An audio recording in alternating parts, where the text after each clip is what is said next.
Okay, check, baby 1, 2. How's this sound?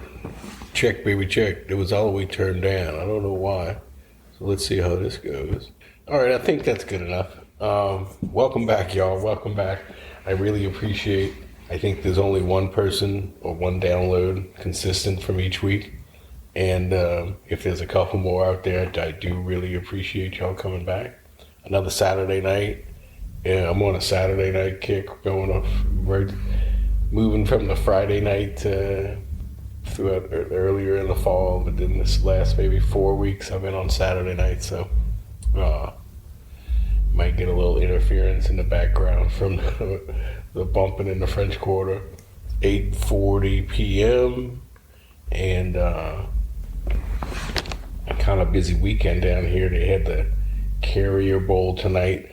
The versus ULL, Lafayette Raging Cajuns, and Jacksonville State. I think they're the Gamecocks at Jacksonville State in Florida. And then tomorrow for the NFL, we got the Giants, who have the famous Tommy Cutlets, the Italian stallion Tommy DeVito, the quarterback from New Jersey, and his big Italian family in the stands with his agent with the hat. They look like the Sopranos family. It's causing, every time I like one of the videos, it's causing my TikTok or my Instagram algorithm to keep showing me stuff from the Sopranos. And I don't even know which episode which chapter I'm gonna play tonight. I haven't even given it much thought. I can't even remember which one I'm at, actually. Let's see. Let me pull up the Buzzsprout on my computer.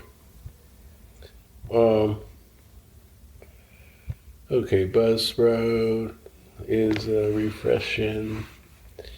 Yeah, so not a whole lot else is going on. It's December the 16th, so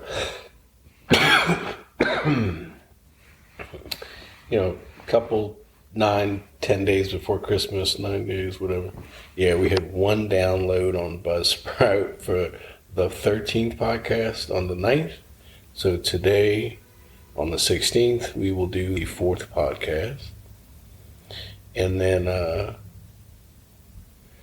that's not bad, actually. A 14 podcast from never having done any podcasts. Still don't have any guests. Maybe I'll get lucky and get somebody famous one day. I wouldn't even know how to set up other than figuring out a way to get them another microphone. But all right, anyways, what else is going on? I don't think anything significant is happening. It's been raining all day long. There is a big rainstorm that's hitting the East Coast this weekend, so that might be something significant that happens later on. This big storm is hitting Florida, and then it must be hitting us right now too, but I think it's worse in the East Coast. So I wish them the best, and I hope everything works out well and no one is seriously hurt, nothing seriously damaged. All right, so anyways, all right, I'm kicking back here. I'm almost at 4 minutes of blabbering, and I will cut it off to jump to one of the chapters, and I think I've done all the poems, so I might just start doing them over and over again. Who knows? Thanks again. I hope you've been well. Peace. Chapter 7, Raw Irish Ink. But I got to stop wishing, I got to go fishing, down to rock bottom again. Jimmy Buffett. Within moments of sitting down and ordering a Diet Coke for the last time in my life, she says, "You'll never have a healthy load of cum if you keep drinking that crap." I giggled. The bartender cracked me up laughing and offering me an iced tea. Great way to start the night. I miss the South Summerlin Buffalo Wild Wings on Hualapai, especially during the grave shift. I liked ordering the Buffalo Ranch chicken wrap while playing a few bucks on double-double bonus poker. She was very casual, sexy black yoga pants and a Red Sox hoodie. I could believe she was early and waiting for me around 10 p.m. I was relieved that I didn't need to wonder about being stood up and thanked her for being different in a cool way. Most of the crowd had thinned out after the night game ended, but we both knew the place would fill up with industry staff soon. She was sipping vodka and Red Bull and smelled like the fragrance section in a Victoria's Secret. We jokingly sized each other up the first few moments. I'm sure I blushed, and she did too. She had a thick Boston accent, like you'd hear in a Matt Damon movie. I love girls with tattoos, and I don't know why. The patterns or placement don't matter. She had 2 sleeves and both legs covered. I couldn't wait to get her naked and see the rest. So damn sexy. Her boobs were perky, and her nipples were pierced. I wanted to suck on them for weeks. She was born on the East Coast, and after her parents split, she was raised by her dad in Vegas. After high school, she focused on becoming a physical therapy assistant, or PTA, but was bored with it all. She worked for several clinics in town and had enough connections to make her own schedule. If it weren't for the flexibility, she would have already moved back east to live with her grandma. Her birthday was the same day as a previous girlfriend, and once I made that connection, I couldn't stop assuming a correlation between personality traits linked to zodiac signs. She was bummed that night and told me about the challenges she was having with her younger sister. Might have been too deep of a topic for the first date, but Vegas works this way. Her sister couldn't stop drinking and driving and going to jail. Her story is common in that town and will continue to repeat itself forever. The sister was a cocktail server at a Red Rock casino, made great money working half shifts, but would blow it all on gambling and drinking.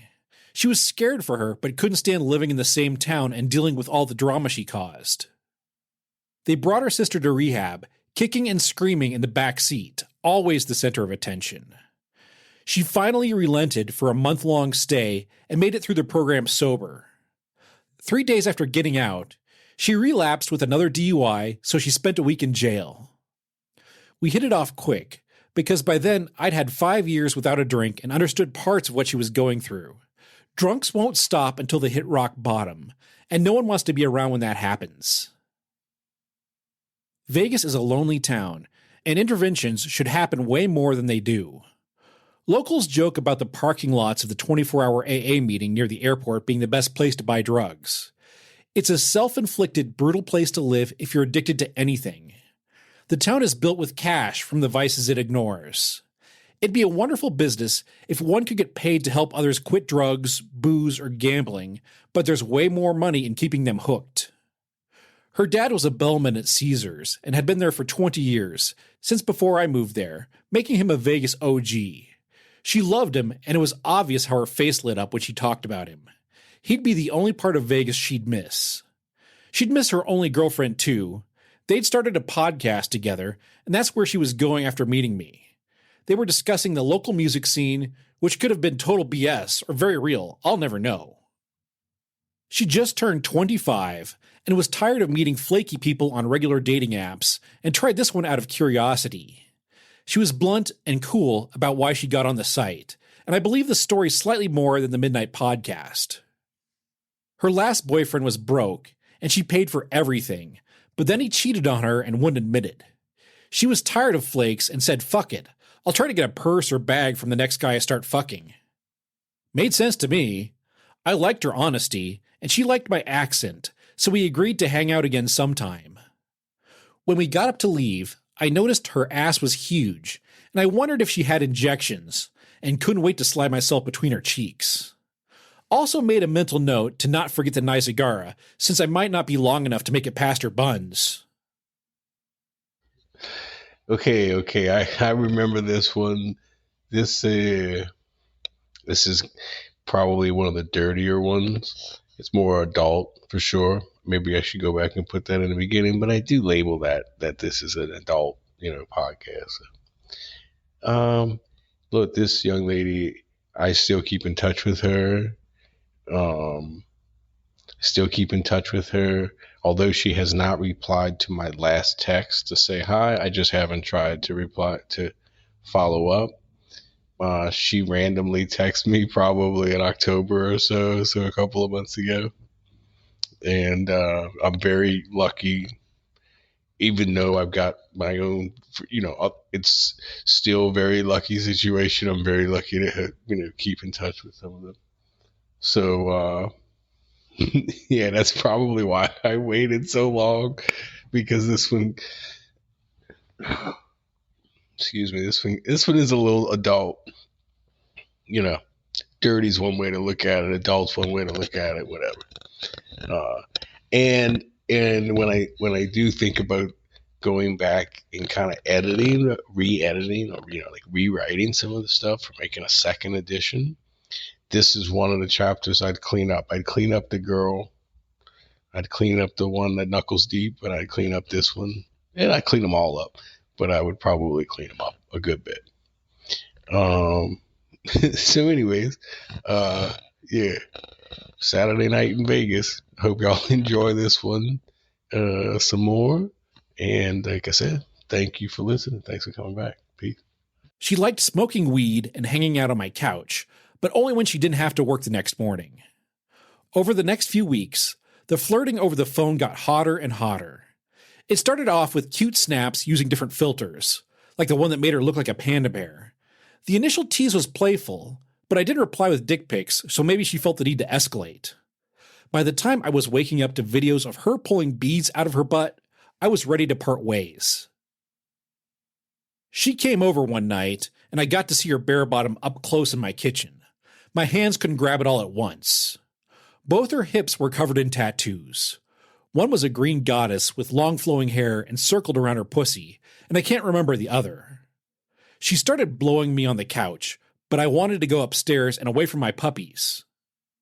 When we stood up, she grabbed my dick like a wagon handle to lead me upstairs. We finished undressing and started to 69 as soon as we got comfortable. I couldn't help it and came in her mouth very fast.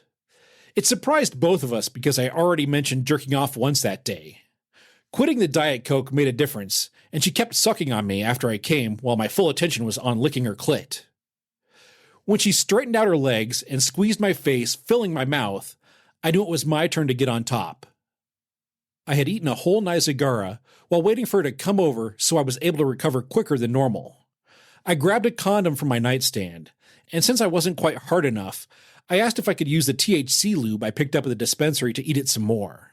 She said of course, so I pinched the eyedropper and coated her lips.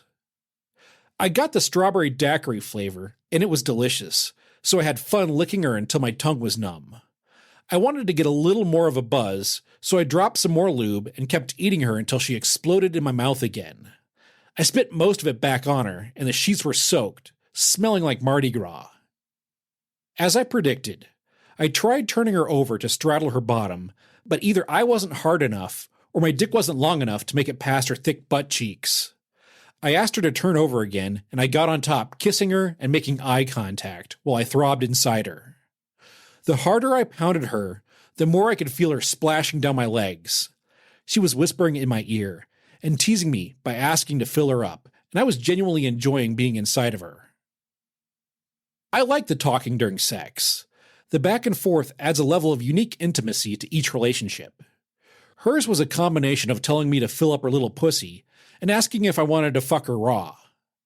I ignored her at first and went back to making out because of course I wanted to, but we hadn't talked about it and I wanted to last longer. She moaned my name, begging me to fuck her raw again, and I couldn't hold it anymore. I pulled out, and she yanked off the condom, stuffing me in her mouth. She swallowed every drop and kept me in her mouth while looking me in the eye. She liked the way I tasted, and I thanked her again for making me quit the Diet Cokes. I asked if she wanted to smoke a joint on the balcony, and she did, but wanted to roll a blunt, and she brought backwoods. We sat on my balcony, smoked, and laughed, and got to know each other a little better. Then we ran out of things to talk about and stared at each other hard enough to start a third round. We talked about having been tested and agreed going raw was cool, and now I was able to straddle her from behind. I slid inside her deep enough to make her voice change, and I don't think she was acting. Then she said both phrases that make me come on demand like Pavlov's dogs. She said my name while begging me not to stop and repeatedly asking me by name to keep going. I was starting to sweat, pounding her deeper and harder. She brought the athlete out in me. We got up to take a shower, and I could see her cheeks were flushed. I could hardly catch my breath or keep balance. She tried stroking me some more to do it again, but my legs were shaking and my dick was sensitive. She slept over that night, and I enjoyed cuddling with her, sliding my cock in between her warm butt cheeks. I couldn't help waking her up in the middle of the night to do it again. I woke up before she did, and left to pick up some coffees. Paris had already moved on by now, but I always got funny smiles and laughs from her coworkers when I'd come in early to order 2 coffees. When I got home, she was awake and playing with herself, waving the coffee off and grabbing my dick. She blew me for a few minutes until I was throbbing and ready to get inside. By then we'd done it 5 or 6 times, and I was getting comfortable with her body. It felt more natural for me to jump on top and pound her as long as I could. I pulled out again and came all over her stomach. She didn't wait for me to bring her towel. She jumped up to turn on the shower. While washing off, I could tell she was in a giddy mood, and she blurted out that if I liked fucking her and wanted to keep doing it, I needed to buy her a purse. I thought it was cute AF, the way she asked in the shower and agreed. When we got out of the shower, she texted me the link and I ordered it with the fastest shipping. Before the purse arrived, I got a bad case of gonorrhea and was almost certain it was from her. I called her to tell her and suggested she get tested too. She did and was negative, but it was obviously a damper on a budding romance. After the purse arrived, I think we only had sex one more time. The thrill was fading, and then the beads and the butt videos came more often. Sometimes she'd send them first thing in the morning, and I honestly didn't know how to reply other than, "Wow, you so damn sexy." I don't think my responses matched her enthusiasm, nor do I know if I was the only recipient of her videos. I'm not sure why we lost touch, other than the doctor's visits and meeting other people. Another one I should have stayed with instead of chasing so many others. Little did I know, the young lady who wanted it raw would be the only one interested in anything permanent with me. She has asked me several times, and I think this is cool as hell, serious or not. It might be the most special thing that exists in my life if I'd give her a child one day.